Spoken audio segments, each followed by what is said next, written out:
It's Valentine's Day. Welcome. It's Friday. Welcome to the Nutmeg Tavern. And wow, it's been a wonderful week. So welcome. Come on into the virtual Nutmeg Tavern. Have a seat. There's plenty of room because, you know, Ryan's not behind the bar today. But, you know, it's been, he didn't want to cross over the time vortex because it's painful. So he's going to stay on the other side today. That's right. Well, he's right there. I'm your host, John Townsend. Today is Valentine's Day. It's Friday. We always do this on a Friday. On the other side of the time vortex, behind the console, is Aaron. Hello. And helping us out in the chat with questions and other Hello. is Ryan. Kyle is out sick today. So Kyle's out sick. Ryan is on question duty. Yeah. And the bar is just closed. Somebody says, John, you should have a red jacket on. I was thinking, I think There's one right there. I've got a red sailor's jacket. I didn't think it looked as neat. I thought, oh, let's see, Valentine's Day, romantic literature, 19th century, Jane Austen. So I thought you made the right choice. You might look like a lobster. We don't like that. Exactly. We don't want that. It's Valentine's Day, and I thought we'd talk just a little bit about Valentine's Day. I found a couple little things. You know, in some ways we think about Valentine's Day being an extremely, probably, you know, that romanticized time period of the 19th century. And then, of course, you know, the commercialization of, well, every holiday, but commercialization of Valentine's Day in the 20th century and 21st century. But of course, there are Valentine's Day traditions and whatnot going on in the 17th and 18th century. Romantic literature and other things. While I was digging for Valentine's Day, I found this piece, which I thought was funny and interesting. So Dampier, along with other folks, they're sailing around the world in the late 17th century. This is from the year 1684, and it's right after, well, it's Valentine's Day. They're down by the Cape of Cape Horn, I think, or is it Cape of Good Hope? Which one is that? Cape Horn. Yeah, there you go. Totally different spot there. South end of South America, always known for its really difficult weather. But of course, February 14th would be like in the middle of summer, right? So it shouldn't be that bad. Then hauling away southwest, we came abreast with Cape Horn on the 14th day of February, where we were choosing of Valentines and discoursing on the intrigues of women. There arose a prodigious storm, which did continue till the last day of the month, 2 weeks, driving us into latitude of 60 degrees 30 minutes south. That's way south, which is further than ever any ship hath sailed before south, so that we concluded the discoursing of women at sea was very unlucky and occasioned the storm. So there they were thinking about the intrigues of women. Undoubtedly, there aren't any women on board this ship. They're thinking about women, you know, they're probably having some dinner or something and talking about their sweethearts or whatnot. And a giant storm comes up and they're, you know, in trouble for 2 weeks. And they say, maybe that's not the best kind of conversation we should be having. Some of the most famous romantic poetry is going on in the 18th century. We've got famous poets, Robert Burns, extremely famous, Coleridge. Robert Burns is famous for, of course, his Red, Red Rose, right? My love is like a red, red rose that's newly sprung in June. My love is like the melody which is sweetly played in tune. Or I thought the Coleridge piece, all thoughts, all passions, all delights, whatever stirs this mortal frame, all are but ministers of love and feed his sacred flame. Oft in my waking dreams do I live, or again that happy hour when midway on the mount I lay beside the ruined tower. The moonshine stealed over the scene, had blended with lights of eve, and she was there, my hope, my joy, my own dear Genevieve. Oh yes, some of the very best romantic stuff is going on there. How romantic. Well, fine. You haven't. I'm not being sarcastic. You would assume so because of my personality. You should read poetry, John. That was lovely. I think they're being sarcastic. No. He assumes that because, believe it or not, there's sarcasm in this building often, but not right now. Valentine's Day. I may not have been as official or sort of, make sure to buy her chocolates kind of a thing. It certainly was something. Certainly was something interesting going on 17th, 18th, early 19th century with that. Certainly it's time for, young couples to think about, things like that. Love and stuff. Love. Beautiful. Love. You want to have a couple questions? Or Yeah, you still, I'd love okay, a couple questions. Wonderful. That'd be great. Okay.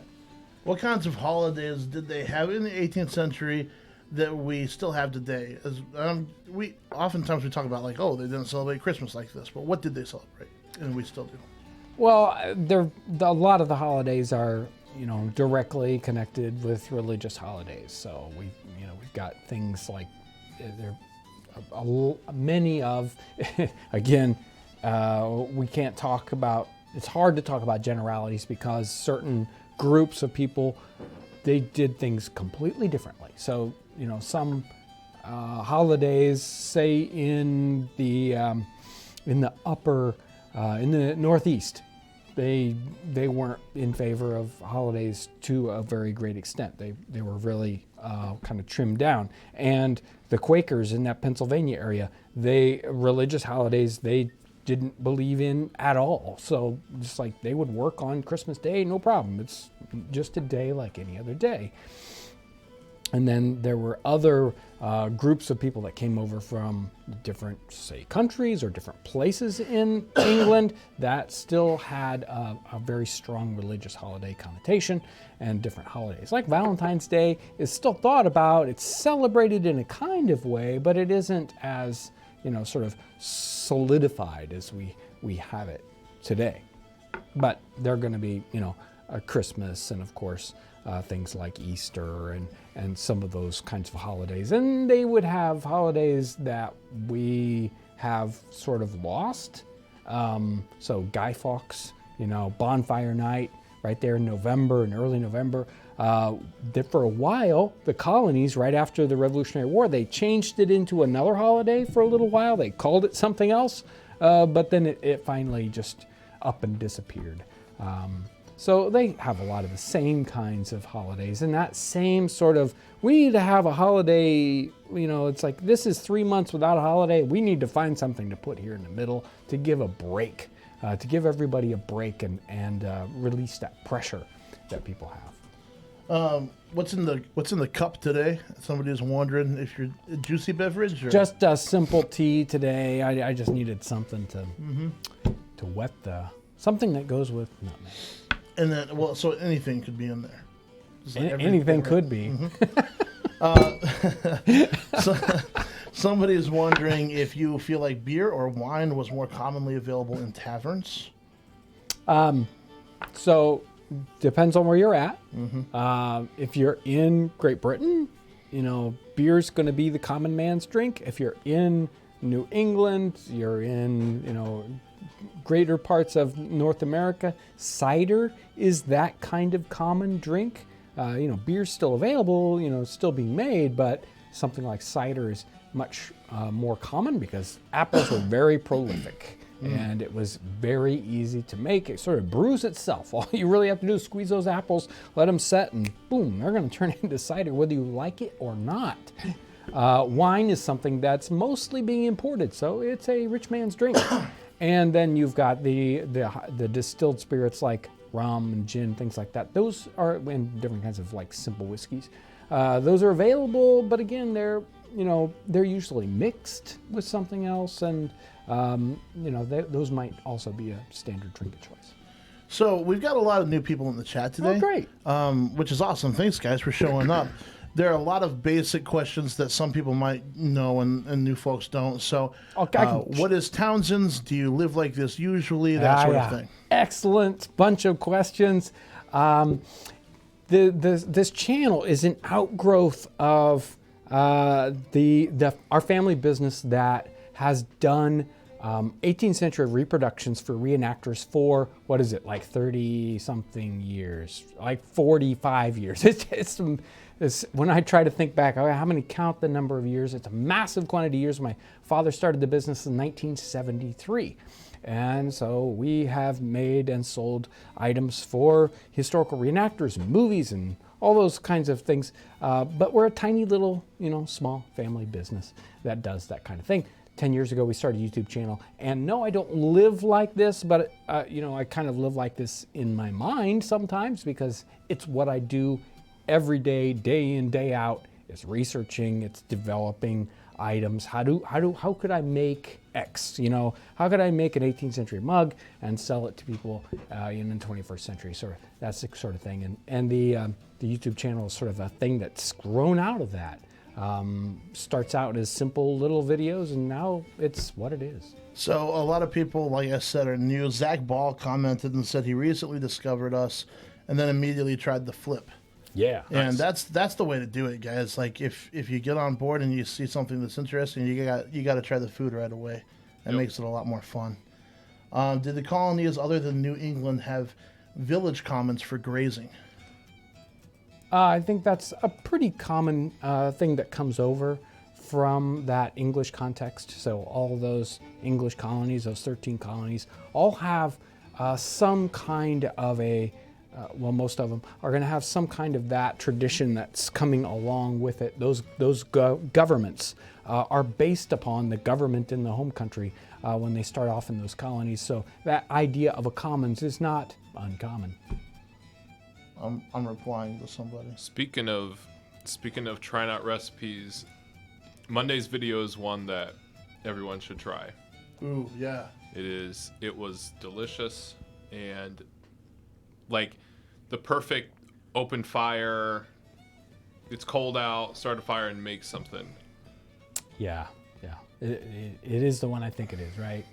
Okay. Yeah. No spoilers. I was just doing that in my head too. Like, okay, which one? It was the premiere of the two. Right. He's been editing all day long, and I'm like, I don't know which one he's been working on. So, The one. The one. The investment. The other one was good too. No, it was. It was excellent. Yeah. And that again, that idea that people can participate in connecting with history without having to buy $1,000 outfit or whatever. No, you can connect and sort of like doing home science experiments. You can do home history experiments, as simple as cooking so many of the different things we cook here on the channel. They're excellent. They're fun. They're connected with history and great modern food too. So why did you use cornerstones on the building? We used cornerstones because we wanted that building to last a little bit longer than if we would have placed it directly on the ground. Many structures like that in the 18th century would have been considered temporary structures, and they would have built it directly on the ground. They wouldn't have worried about it because those, it's like, oh, I'm going to build a better house in 2, 3, 5 years, 10 years. I'm building this so I can live in it, and in 2 or 3 years I'm going to bring my family out, or I'm going to bring a family, whether it's already made or not, and then I'll build a nicer house, because of course your wife isn't going to let you live in a house like that no matter what. So it's like, well, we're going to let that thing rot. We're not going to worry about it. We're not going to take the effort, but we want to use it for a longer period of time and not have to worry about it rotting underneath it. So that's why we put those cornerstones under. People are wondering about the catalog, guys. That will be out by beginning of April is what we're hoping for, right? Is that what we shot But for? of course they can order a current catalog right now. They go to the website and order up a catalog. There's a little, you can get a free one bulk mailed out to you. There's a little form to fill out. And if you order, if you order the current one now, you'll automatically be on the list for the new one. Is that how it works? Usually only people that have actually ordered things get it. So you ask for a catalog. If you order after that, then you'll get one automatically. So this one is a two-part question. I'll ask Any plans for more 16 millimeter videos? That's a deep reference. That is. That's why I asked it, because I wanted to see John cough and fall No, off we of didn't his see chair. it. I was on our cam. Oh man! Do that again, John. No, it's okay. I very much enjoy all levels of technology. So, I enjoy today's technology, and I'm excited about brand new cameras, right?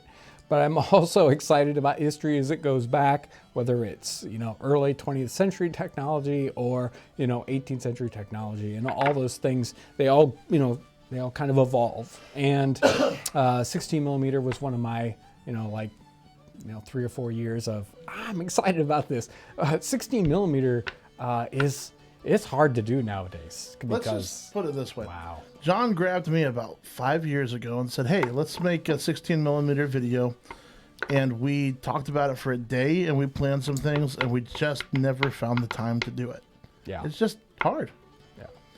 The other part of his question was, or their question, I'm not sure, was town life in the 18th century America dangerous for people? So obviously depending, but references to, I don't want to go down that street, don't go to that part of town kind of thing? There's certainly some of that, or, don't go out at this time of night, right? There's a quantity of crime that's going on in North America.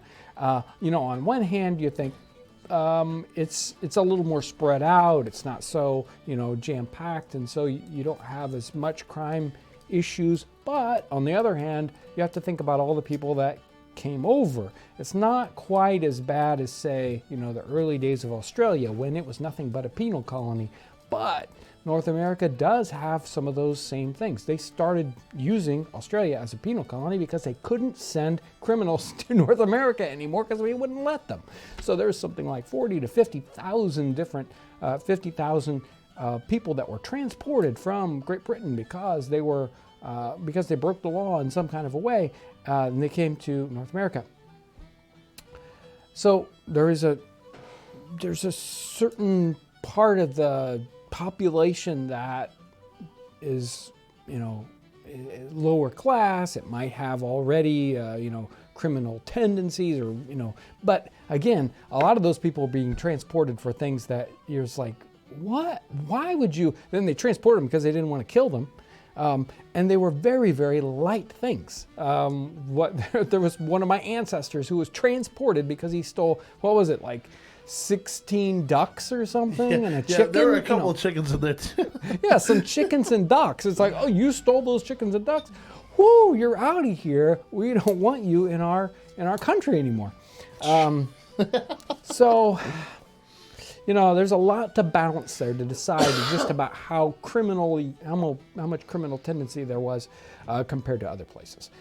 That's a generalization, hard to figure out. I have a few donations real quick. Sure. Just a few. Just want to get them out of the way. Thanks everyone who has donated. This is from Mandatory Carry. They're not here right now. They left a donation anyway, though. Yes. Thank you. Running short right now, but here's to the cause. Thank you. Nathan Kirk. What was buying land / a home like? Was it a long process like today, or would I have an easier time back then? And then Max are cool. Thank you so much. Happy Valentine's Day to everyone in the tavern. Thank you. That's all I got right now. Thank you. So one question in there. Tough to answer the question about how long the process was, and I think there's some real interesting things that I would say. I can't answer the time aspect as sort of like all that legalese and how that all works, and the plus and minuses of time. And it's, again, probably almost impossible to generalize, but I think the interesting connector to that is the idea that you might not be able to buy a piece of land where it's like, okay, say there's this town, it's 20 miles up the road, there's a house for sale, you want to buy it, they might not let you. You might have to live in that town for a while. You might have to know somebody in that town that would actually sort of sponsor you.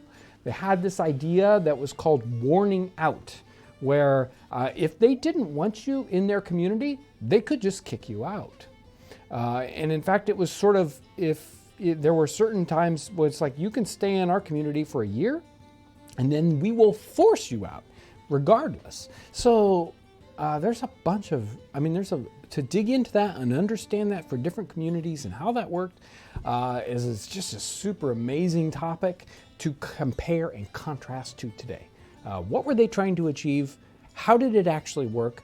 Did they achieve what they wanted to achieve? Just some about that whole idea of communities and how new people come into them. Excellent topic. Let's go into some of your prepared stuff. Yes. Yeah. So we talked about Valentine's Day. We had a question that happened a couple of weeks ago. Let's talk about bring up the chapbook picture instead first. Remember that? There you go. Okay, bring that one up. A couple weeks ago, somebody asked about a children's books of the time period, and there's this little book here. There's a whole bunch of children's literature that's out there. All kinds of little like single page pieces to help kids learn their ABCs. Little books about morals and moral stories, sometimes little picture books, although they're expensive to make because somebody has to cut all these little woodcuts. So can you put up the link for them? If you're interested in looking at a children's book, I think this is 1804, and Aaron will put a link in the description section for you. Oh, I can put it in description. In the chat, sorry. In the chat. Both. And if you want to take a look at a children's book, see what they were kind of like from the time period. I think it's got some ABCs in the front of it. It's got some ideas about, how you're going to make the letters, and then it's got moral stories and little pictures to go with it. A lot of that kind of stuff. And if you look at that picture again up close, can you flip back to that picture? Look down the center of that. These books were paperback. So paperback that they're little pamphlets. They're like maybe 20 pages, and they're sewn together, these little pages, and you can see how that book has just been kind of hand sewn together. They had a couple of different ways that they would sew these little books together, but they didn't have hard covers or anything. They're just little flimsy, folded up pieces of paper. So that's that. So I wanted to get that because that was a question somebody had last week. I wanted to find at least one example. There's a lot of those out there. They're just a little trickier to kind of dig out. But while I was digging for that, I thought this would be a great topic. I wanted to talk about, I think we had some questions in the past about people selling things on the street. Today, everything comes in a great big box store, everything we want. We go in the store, we buy groceries, we buy, prescriptions and medicines and clothing and car parts. It's like all in one building. They didn't have anything like that. And a lot of things were sold in markets or they were sold on the street. So they would have street sellers. And there was this whole series of paintings and pictures that they would make called the Cries of London or the Cries of Paris or the Cries of, and those are street sellers, pictures of street sellers, and it's just wonderful research to do. So there's a whole series of pictures. Go ahead and bring up the first one. Sandby, wonderful artist from the 18th century. He has a lot of these. This is just somebody selling, whatever kind of produce. And they're great to see how either ragged or nicer clothing is. Sometimes the clothing we can see whether it's striped or it's a solid piece of fabric here, and what not fancy people are wearing, but lower class people are wearing. Go ahead to the next picture. So these are 1804.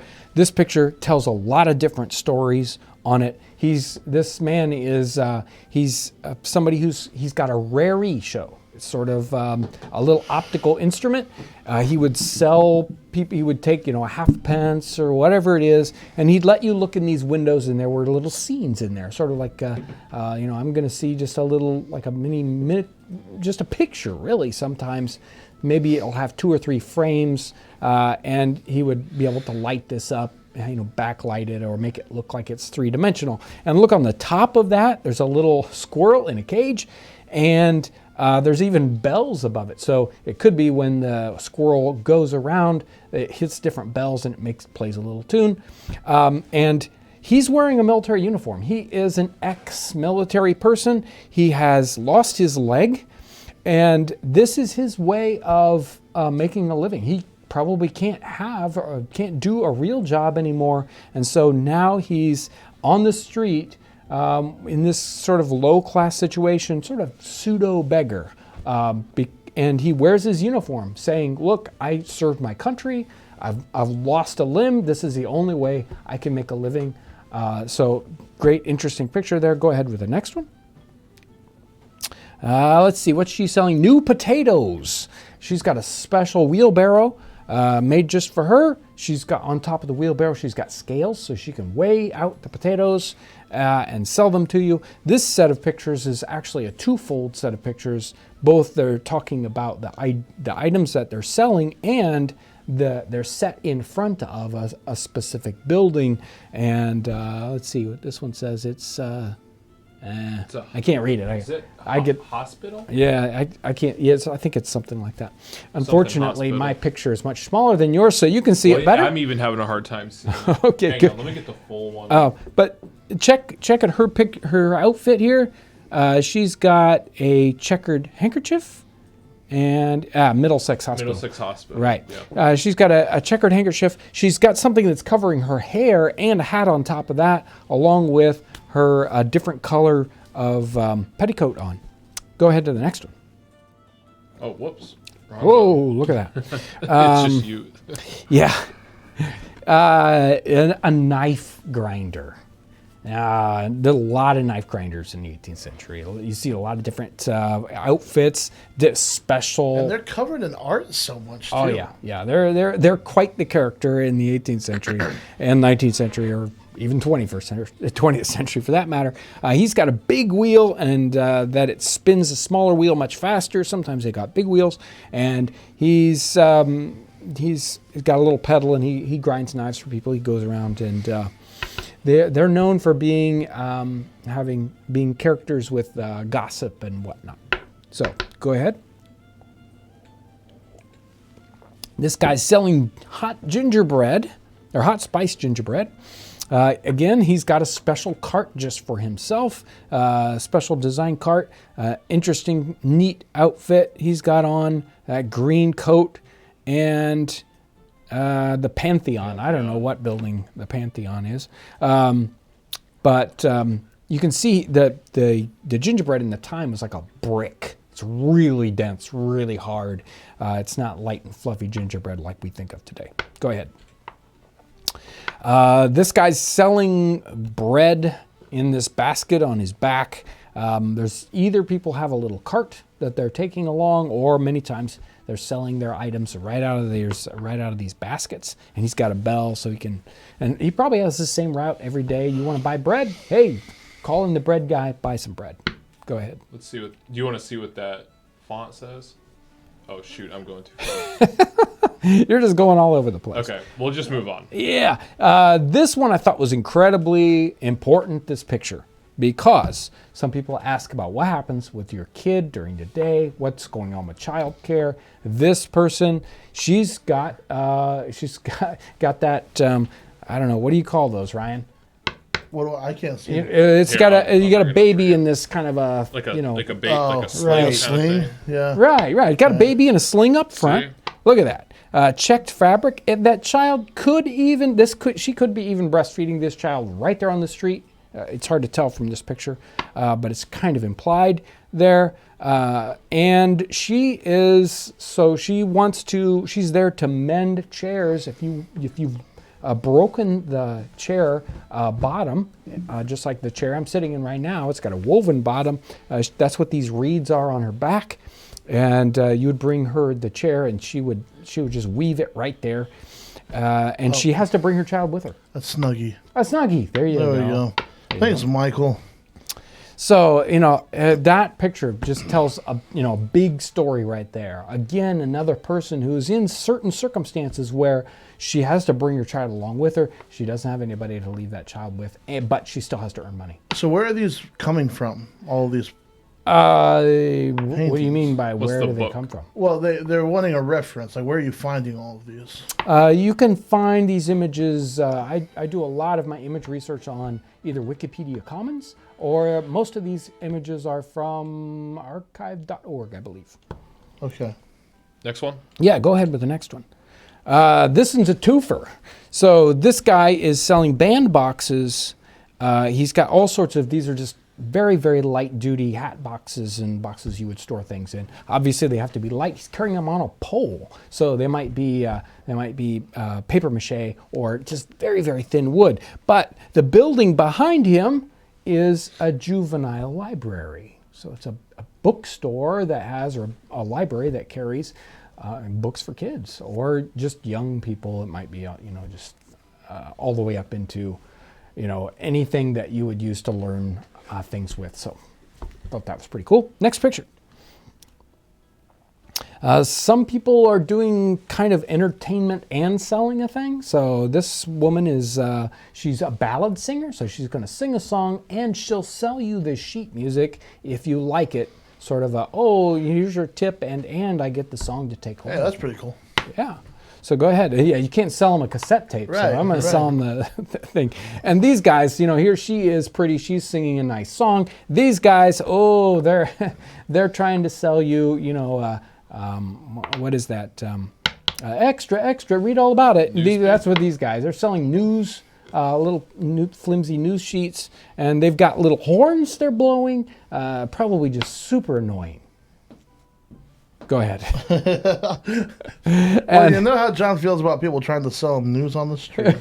And some of these are so they've done these in the 17th and 18th century. This is a 17th century one, and he's selling glass trumpets. Can you imagine a glass trumpet? Go ahead, Aaron. This one was titled "Turn Your Copper into Silver." I don't know whether it's like a carnival game where you're trying to earn money, or they'll actually plate your copper thing to make it look silver, and maybe you can pass it off as something more than it really is. But characters, nonetheless. You can see she is wearing a her purse thing that's got like a GR on the front. That is boy, the word has escaped me. A cartridge box. Her husband was probably, or is, or was a soldier. And so that's also one of those things like saying, oh, this is ex-military. I'm a military widow, possibly. And she's again on the streets trying to earn a living the best way. Somebody commented it's like an 18th century meme review. It's Okay. pretty funny. Yeah. Go ahead. And this man is selling river water. If you got well water, it's probably it's not good. It's not the best water to use for making good tasting bread or different kinds of foods. And so different people will go around selling. Hopefully, hopefully the river water is the water they got out of their well that morning. exactly. Well, that's what he's selling. He's selling river water. I think that's the last one, isn't it? Yes. Yes, there you go. So, Cries of London and Other Cities, amazing research to dig into those. They tell you a lot about people that aren't the well-to-do, not these expensive portraits, and they're wearing $5,000 outfits. These are people on the street trying to earn a living. Excellent research for seeing what regular people are wearing. Can I get some more donations real quick? Are you good with that topic? Please, for go now? ahead. I'm good Okay. with that topic for now. All right. Really nice donation from Kristen Ford. Thank you so much. If you could hang out with any of the authors from the 18th century, who would it be and why? Michael Clasey, thank you. How are serious and debilitating mental illnesses such as schizophrenia, psychotic disorders handled by society in general? Is that a whole video worth of information? Oh, it's depressing. Okay. Blob Monster, thank you. Why does your cabin door have such wide gaps between the boards? It seems like it would let the wind and cold in. You are right, it does. You are right, it does. Sue O'Connor, thank you. In memorial to my mother Janet, she taught me colonial antiques instead of flowers. Oh. That's it. Thanks Sue. everyone. Thanks, Sue. Authors in the 18th century. Boy, I don't think I would be so happy to be able to talk to any author in the 18th century. I don't know, and you even want to know if I want to choose. Maybe the more boring, the better, because, I don't know. I don't know what to say beyond that. While you're on that real quick, it's the same topic. Mm-hmm. People are wondering about how publishing worked in the 18th century.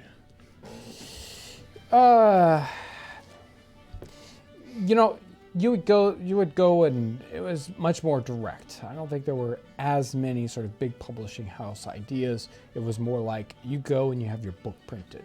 And it was expensive, because today it's really, it's like, hey, you make a PDF version and you put it online, upload it someplace, and poof, you can have a book printed. It's just as super easy compared to what it was in the 18th century. Somebody had to set all that type. If you were doing any kind of illustrations like those children's books, somebody's got to cut all those, draw it and then turn it into a woodcut or other kinds of ways to print that. It happened. People printed lots and lots, just thousands of little pamphlets and books in the 18th century about topics that you just would not believe. So it was happening all the time, but apparently a lot of people went bankrupt doing that too, because it was an expensive proposition, like it would have been 20 or 30 years ago when you wanted to self-publish. It's like, okay, you got to get 10,000 copies, you're going to have a garage full of books for the next 20 years. Okay. There are a couple more questions. Or on you? Yeah. Okay, keep going then. Well, Sorry. no. I meant from those donations. Yes, Did you I've write got it them right down? here. I was just going to move on. Okay, Mental gotcha. illness. They did not have. I think a lot of times families would just keep those people in the family and deal with that as best they could. There were institutions, and they were no more than prisons for, worse than prisons for mentally ill people, and they would be physically abused and ill-treated. And it's just like if you weren't crazy, you were going to be. Yeah. If you were put there, and I don't know that anyone was ever helped by any of those institutions. They just got them out of sight, out of mind, or even worse, they sold tickets. And there was experimentation. And, oh there yeah, was all it was sorts just of stuff going on. Were those considered like asylums at the time? Right. Okay. Yeah, you guys ask questions we don't want to talk about. Yeah, it is just terrible. But it's a thing that happened. Right. That, And that's, I guess part of the good thing is that we can see the progress. We can say, you know what, mental illness still isn't dealt with as it should be. But you know what? We can definitely see progress from 17th century, 18th century, into the 19th century. It's still bad. It's getting better. It's getting better. Anyway, It's a heavy topic, gaps sure. in the door. The wood was kind of green that we built that door with. It's what we had to work with, and the wood shrinks up a little bit, and you get gaps. But we can fill those gaps just like they did in the 18th century. We can fill them like they would caulk a ship, where you take oakum and you pound it into the crack and fill it up. Sue O'Connor, thank you. You're both Super Chat and Patreon person. That makes me go right to, I want to talk about Patreon before we get any further. Every week I talk about Patreon because people help support what we do on the channel by giving us small pieces of money each month. Kind of sets it up on a little tiny payment plan. That's what Patreon does. The new Patreon people for this week: Sean Dobbs, I think it's Dobbs, Scott Lindstrom, John and Sarah Talley, Marjorie Meadow, Daniel Griffith, and Emery Allberg. And I think don't have that piece. Hold on. I'm checking something. All my papers are gone away. And I think we have a new PayPal person, Christopher Ramsey, I think. Thank you. Thank you, everyone. It's amazing how much that helps us do what we do on this channel, because it takes a lot of interesting work and equipment and people and time and all that kind of good stuff. So I've been waiting to ask this question, and somebody just super chatted it. What do you know about vertical log cabins? And why one would choose to go that route instead of horizontal? I think there's a... Well, it probably is easier in a way. I don't know. I've never made one, and I've never been in one where I can truly see how it's kind of put together, how it holds together. When I think about that mechanically, I'm thinking, okay, do I pin this thing? Yeah. I mean, it gets kind of hard for me to understand. It's just like a log cabin, boy, I get that. Lincoln logs and they snap together, and, okay, that's a no-brainer. But making them vertical gets a little bit more difficult as to how you keep them from just falling apart. Now, they did pails and palings and that all kinds of times in the 18th century. They would just, they might dig a trench, put in vertical poles, and then, close the trench, and then all of a sudden you've got, this vertical wall. But then you have to, if you're going to make it into a building, you have to set a roof on that some way. Why wouldn't you just do a post and beam? Or so I don't have a good answer for you on vertical. Yeah, I'm still trying to... Okay. How about stained glass in the 18th century? How was it made? Do you know? I know it was made. Obviously. Well, it's being made for churches, but I think that's all. And, I think that technology is pretty, I don't know. I'm not going to answer that. How about, I know that we've done some videos on this, but they're really old. Actually, Aaron and I were just talking about them earlier today, but the making of paint in the 18th century. Yeah, paint is like, if you want to see what's going on, almost a direct connection is when we do the oilcloth episode.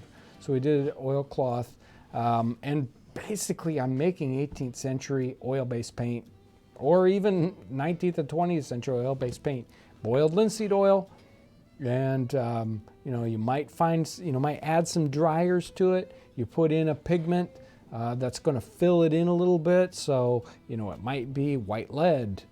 That's where lead paint comes from. Or the classic kind of barn red. That's iron oxide. There's some other sorts of filler materials that you can put in, like almost clay-like materials that will give you different sorts of colors and work better or worse. But it's oil-based paint. There are some other milk paints and something like lime washes, where you would take, you'd make quick lime, you turn it into slaked lime or hydraulic lime, and then you would make a white wash basically, and you paint that on the walls, and what it does is kind of turn into a super duper thin limestone, which is sort of what's going on with the lime wash. So all those are paints of the 18th century. Yeah. Okay, right now we need to talk about the playlist. Somebody's asking replays of these shows for podcasts. We don't do that, but we do have the live streams. Yeah. Playlist where you can find all. I don't have all the live streams showing up on the channel for a couple of excellent reasons. But we do want to make those available for people, especially people in the know. That's you right now. There's a playlist where you can go and find all those back episodes, especially the ones that aren't listed publicly. But if you got the special knowledge, then you can check them out. Here comes Aaron the will put knowledge that right link. now. Ooh, there it is. Right in the chat. Bam, I see it. The Nutmeg Archive, friends. There you go. It's all yours. How about, somebody's asking about log cabins in the weather. They're talking about a tornado. Yeah. Now, I mean, I don't think that we can speak on that, but how about tornadoes in the 18th century? There are. Tornadoes are always happening, and they happened in the 18th century, and normally, especially in wilderness city, nobody's around. So, if a tree falls in the forest, well, they did fall in the forest. And Getting philosophical on us here. yeah, I know. Yeah. That's me. That's some deep stuff. Anyway, so something like Battle of Fallen Timbers. Well, those fallen timbers that they fought this battle around over the top of, that a tornado had gone through that area and blown down all these trees. This giant swath of trees knocked down. I think Cresswell talks about something similar, but multiple different travel journals, people going, traveling in the wilderness in the 18th century. They come along these areas where trees have just been wiped out, and obviously it's where tornadoes have gone through. How about carnivals, circuses, fairgrounds type of thing in the 18th century? You certainly see, and again, I kind of talked about it a little bit, talk about those people selling things in the 18th century. They had markets. That's what brought it on. Right, so they had all these markets and carnivals and fairs, and you can imagine if you don't have a Walmart, but you have this amazing, big, important market day that happens once a week, once a month, and they would have like market towns. It's like, well, this town might not have it, but the bigger town, 10 miles up the road has this market fair that's happening. And you're going to go there and you're going to find all these vendors, and it's like a farmer's market that we have today, except they're selling everything. You have no idea what you're going to find there. They might be selling crafts that the people made at home, their produce, entertainment. So all these things happening at that carnival. It's sort of like all those things mixed together. And that's happening in Great Britain. It's certainly happening in North America, in different cities and places too. I'm gonna do a quick donation run real quick, just because we're getting close to the end. It's not the end, but Yes. Speed and Sal Tony, thank you. Thanks for another great episode. Keltoid 5, thank you. In the lobster video, you called it a kind of street food. Was there a difference between street and tavern food, or were they about the same? That's a good question. Non-existent. Thank you. Are you familiar with vertical log cabins? Oh, that's the one that Ryan asked. Okay. Amber Crystal Dautier. I'm not sure if I got your name right. I know somebody told me how to pronounce it right, and I lost that email.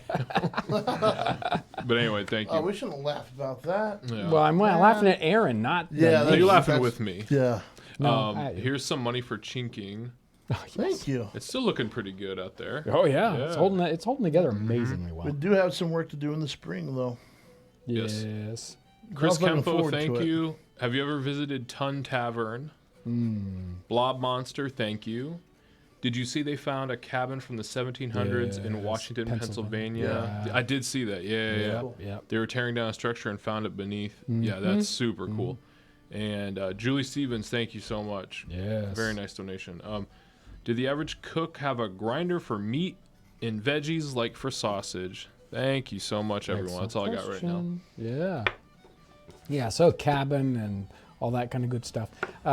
Let's see, it was yesterday. Did we shoot yesterday? We shot yesterday. I go in to get the fire going and warm it up a little bit. There's a pile of snow in the fireplace because, of course, the snow comes right down the chimney. And That's how you makes get that good lighting.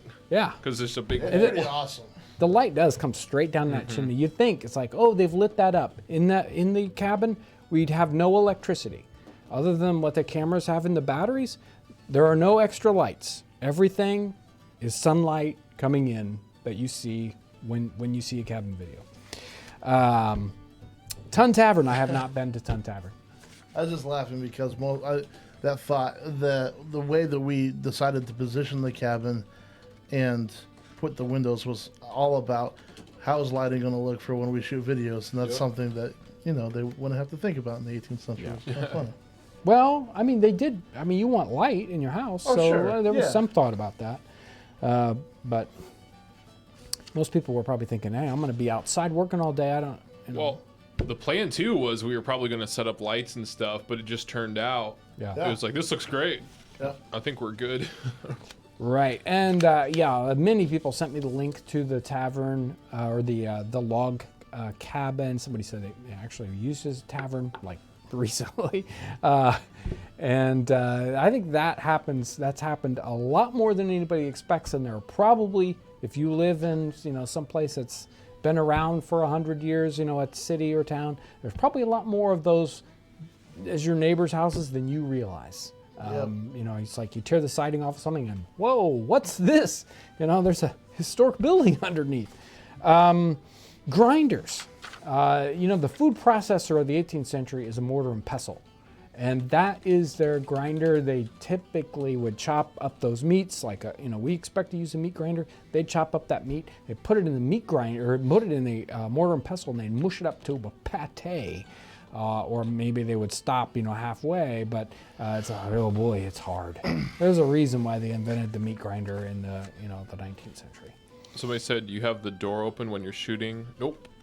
It's closed. No, it's too cold for that. Jeez. Yeah, it is cold. I actually planned on making sort of a white curtain that we could use to close the door space and still let light in, but it looks too good the way it is. Yeah, it's looking good. Yeah. Okay, so real quick, is that all the questions that you had from that? Yes, I think so. Well, right. did you do the grinder for meat and veggie? Yeah. Yes. Did we do You that? can see how he much did he's that. paying attention Yeah. to. Right. He's got more than one thing to do. I got a really cool email today from Chris Mezzalesta and the Tambourine People. Thank you so much for sending that email and for sharing your art with us. That was is really cool. Real fun. And we really do appreciate Very that. much Thank fun. you. Yep. All right. I've got one more question here. They keep rolling in, so we can pick some more up. But I know it's getting close to time. Somebody's asking about colored yarn and how that was created. Well, I mean, the best person to answer that, is Carol. She's probably out there. They're in the chat. They were in there earlier. Carol and Frank. Carol does a whole, dyeing and session. I have not done all that much dyeing, but you can imagine you'd spin up your thread yarn if you're going to weave it into something, and you would chain it together so that it's in this kind of not too tangled but a loose lump, or just these skeins. And then you would dye those whole skeins. You might dye them in boiling, vinegar, or or different kinds of chemicals, different kinds of herbs that are going to turn them these wonderful colors. Even the pot materials. So if you're doing it in a copper pot or an iron pot, it's going to change the color. You have mordants to set those dyes. It's a wonderful, complicated process that I cannot describe here and now, because it would take a good 10-15 minute video to cover all those great things. Love the topic though, and it's really good. So Parson and Maggie, I saw your message. I'll get a hold of you here in a little while, because what Monday looks like is kind of up in the air. But I'll be in touch. Somebody was saying you didn't answer the tavern versus street food question. Oh yeah. I didn't write it down apparently. Lobsters and that kind of thing. There are multiple different sorts of inexpensive foods like lobster, like oysters, that would be sold on the street, just like we saw in those Cries of London. They, some guy would have a little wheelbarrow and he would have, or a little stall, and he would be selling items like that. That is perfect, inexpensive, tasty, fried little, food thing. While you still might see it in a tavern, it's probably more likely as a street food that you would buy at a fair or a market. 2 donations, real quick, and then either another question or whatever you guys We want. did Patreon already, right? Yes. Keltoid5, thank you. Says something funny. I was making my own teriyaki sauce and ran out of Chinese cooking wine, so I used sack, and it was great. Oh, you know it. And then non-existent, thank you. Thank you for the stream. What a great channel.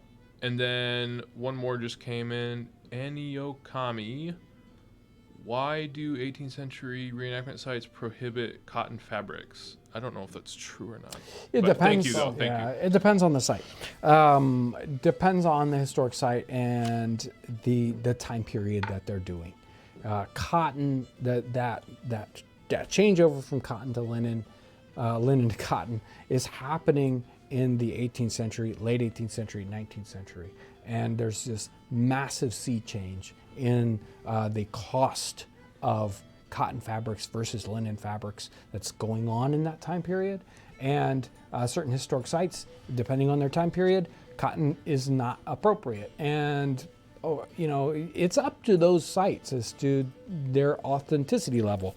If they want one thing or the other, that's their choice. Sometimes, you can't necessarily really tell the difference. A public person from the public might not be able to tell the difference between one kind of fabric and another. But the reenactors can tell. Yeah, I can tell when I'm wearing linen versus cotton. Oh, yeah. I love linen. I think it's a wonderful fabric. I barely ever This wear is cotton. wonderful linen. It's got this whole different body than cotton does. So, cotton starts out really expensive, gets really, really expensive, or really, really inexpensive. Linen continues to be more time consuming. So, great topic. Okay, so here's the last question that we're going to go with today. Somebody from another country, they didn't say which country, said, why are most of the American colleges tied to some sort of religion? It seems like they're church-based or something like that. Yep. That's true all around the world in the 18th century. It isn't just American or whatever. Religion is the seat of knowledge in that time period. We've only just sort of gotten away from that in the last 100 years or so. And in some ways, without the foundation of,